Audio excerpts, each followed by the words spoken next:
All right, thank you very much for joining us. We're going to have Kellyanne Conway with us in just a moment. The very latest is it was just about 6:30, or rather 5:30 this morning, that President Trump in Air Force One landed out at Joint Base Andrews.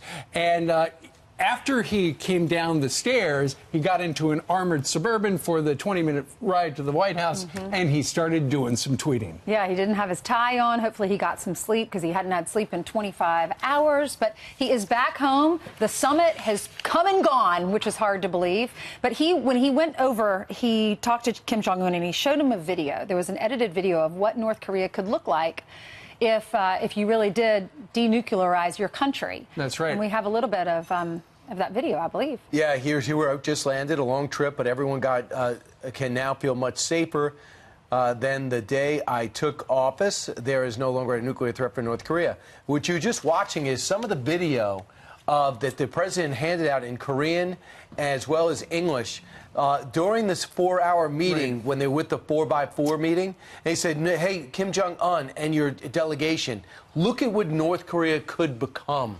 And they did it by Destiny Productions, and it wanted to you want to visualize your impoverished nation, the Hermit Kingdom, doesn't have to do that anymore. So essentially just saying, come on over to our side. Whose idea was that? Let's go out to Kellyanne Conway. She joins us right now from Washington, D.C.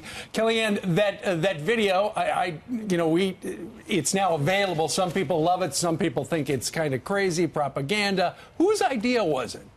It came from our National Security Council, and you characterized it quite well there, that Kim Jong-un has a decision to make. He can either continue to be nuclear capable, or he can swiftly move towards complete, verifiable, irreversible denuclearization of the Korean Peninsula and really stop the economic self-isolation that has marked his country for so long, the suffering of the people. This is somebody, a 34-year-old man who has imbibed Western culture. People report that he is very aware of all the privileges that attend to Western civilization, and I'm sure that some people even in North Korea know that as well. But look, this president, his moxie on the world stage cannot be overstated. And unlike the one-sided Iran deals, Cuba deals, where we gave up everything and got nothing in return, quite embarrassingly, this president has made clear that he is the one looking for Kim Jong-un to denuclearize and to stabilize. And this president also engaged allies in the region, Mr. Abe, Mr. Moon. He also has forged a great relationship with Mr. Xi on a number of big issues. And so he's been bringing along the leaders in that region the entire time. Mr. Abe was here last week, for example. But I think you cannot underestimate what it means to have a leader who makes good on the commitment to keep everybody more safe. Don't give too much attention to the angry people. Don't give too much credit to the critics, frankly. Almost who cares? They're skeptical, they're cynical. Last year, I sat two seats away from the president in Bedminster when he said fire and fury, and everybody exploded. He's going to bring us into, now he's de-escalating and denuclearizing the Korean Peninsula, and they're still not happy. But the country sees it. The country sees the president's social media platform. They saw his leadership unfiltered, Kellyanne, authentically on the world stage. What did Mr. Kim say when he looked at that video? Because I know later the president took him out and showed him his ride. Hey, look at my Cadillac here. Well, I've spoken to the president this morning, but I haven't spoken to Chairman Kim.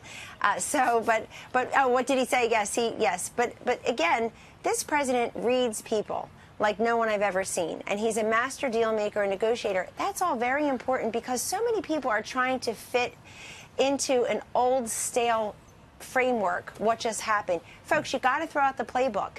For 3 years now, it's almost 3 years to the day that President Trump announced his candidacy for president, he has been just really turning the tables over and trying things in a different way. He was sent here to Washington to do exactly that, and now he's taken that all across the world. I think that a denuclearized Korean Peninsula, no doubt, is a benefit to everyone. This is a global issue. This is not an American issue. It certainly isn't just about North Korea and South Korea. This benefits everyone. Look what's happening with Iran. This president hates those deals. He said we gave up so much and got so little. We shoveled over pallets of cash. So when this president's on the world stage for everybody to see unfiltered, when he holds forth with the media for an hour and 5 minutes, he gives at least 4 different interviews. The bilateral is covered by thousands of credentialed press. This is the president that I think we should all see more of. The more we see of President Trump, the more we hear from him, the better. You brought up something interesting. The president said this twice now. Iran is a different country since we tore up the deal. Do you know what he means by that? I think it just means that he has gone in and undone what the last president did. And the last president didn't have the courage to bring that Iran deal to the Senate. No, but he says they're acting differently. Kellyanne, he says they're acting differently. I didn't know. Are they acting differently? Well, I'm not going to go into what the president discusses with his diplomatic and national security team when it comes to Iran and other countries. But with the president, they did act differently. They responded immediately. I think there were death to America chants from some folks over there when the president took action. He made good on that promise as well. Why? Because this country, whether it comes to trade, whether it comes to tariffs, whether it comes to Iran, Cuba, now North Korea, stop with the one-sided deals that always screw America, American workers, American interests. This president, he's shown leadership and skill, but he's also shown will in a way on the world stage and here domestically that has our economy booming beyond what anybody even expected and anticipated. You cannot overstate the effect of the Trump economy on the workers in this country. 6.7 million American jobs that are available, exceeding the number of people who are even looking for it. But it's his moxie. And also, this is a process. I really hope people saw President Trump in full in Singapore when he very humbly said, you know, it's a process. And I may come back in a year, this didn't work out, and I may say, hey, it didn't work out, but at least we tried. As Secretary Pompeo has said, this is a mission of peace. Peace and prosperity should be everybody's goal. Everybody should get on Team America for that. All right, Kellyanne, this headline will get your attention and make you click on it if you're online. This is from the Daily Wire. Watch. CNN's Jim Acosta interrupts historic signing ceremony, shouts at Trump. That was their headline. If you click on it, this is the video you see. Mr. President, did he agree to indeed nuclearize, sir? We're starting that process very quickly. Very, very quickly. Absolutely. Did you talk about auto-warm beer, sir? So there are some critics, Kellyanne, saying that he was choosing the wrong moment, a historic moment, to throw out questions to the president. And then the 2020 campaign manager for President Trump, Brad Parscale, who's been on our show before, he's now calling for Acosta to lose his press credentials. He thought it was inappropriate. What are your thoughts, and what are the president's thoughts? Well, some people in the White House press corps do that routinely. They want to make things about them. I'm not naming any names because why give it oxygen, but they certainly want to make it about me, myself, and I. On Twitter, they're all a hot mess in the kind of snark and bark towards this president and those who work for him, including here at the White House, in the cabinet, and elsewhere, things that would not pass editorial muster in a newspaper. I call it social media muscle, cable news cojones. Many of them demonstrate that, but don't have the courage. But this summit is about peace and prosperity. It's not about that correspondent or another correspondent. And the president didn't even make it about himself. He made it about a process. He made it about doing something great for the world. Look, the last president was handed the Nobel Peace Prize. This president is actually going to earn it. Right. And that's all we need to know from this. It's his moxie. And look, I do think that I've said from the beginning, as a pro-press person here, I've said from the beginning that the press and the presidency have joint custody over the country for the next 8 years, the next 6.5 years, and beyond. And people need to really figure out how to cover this president in a respectful manner. They can be skeptical, well, like they can be probing, but there's a time and a place. Be a polite house guest. Like you said earlier, you got to throw out the playbook with this president. You were just talking about this last summit, but the summit before, earlier in the week, when the president left Canada, you know, the world community was like, we can't believe this Donald Trump guy. He's walking away from the Western civilized economies. What's up with that? It's not surprising. This is exactly what Donald Trump said when he was running for president. That's right.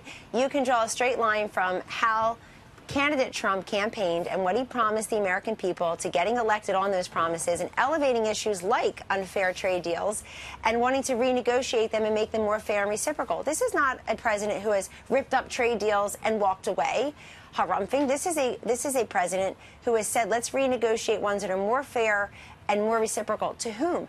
To American workers. He's the president of this country. He's protecting his workers, American industries. The president has said, if we don't have steel, we don't have a country. And look at the results.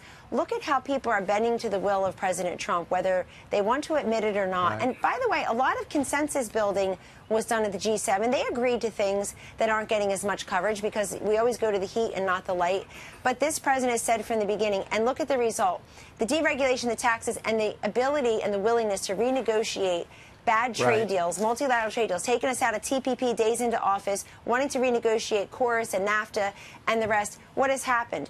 All of that put together, we have an increase in the number of new construction jobs, over 300,000, over 300,000 new manufacturing jobs. I know. Manufacturing is back, timber, mining, Right. all of that. Those industries were left for dead, many of them. They were like this, flatlining. And he will continue to do that. He's going to lead, but he's not going to capitulate. Right, Just Kellyanne, because people let me think ask it's you. the fancy thing to do. But being it's to our advantage to be friendlier and fairer with our allies, has the president expressed to you any willingness to speak again to Justin Trudeau or anybody else from the G7 summit to smooth things over or restart talks about rebalancing trade? The president speaks to many people, including world leaders, routinely, as you know, and frequently. So I'm sure that he will continue those conversations, as will his trade team and his economic advisors and the rest. Let me just make clear, though, anybody thinking he's going to change his mind from the campaign promises and his leadership as president has not been paying attention, folks, for 3 years now. What are they waiting to change? Again, they just expect that he's going to bend to the existing framework. He is here in Washington to change all of that. And anybody who thinks it's just a matter of time until he exceeds, and this is a war of attrition, the war of attrition will be won by him because it's working. He's renegotiating trade deals. He's putting tariffs up. He's carving out exceptions for countries and industries, certainly. But he is making good on those promises. The sheer velocity and volume of the way this president works. Well, he has had a very busy week. And Kellyanne, we thank you very much for joining us. Half of June, and look at it. It's incredible. Thank you so much. Thanks, Kellyanne.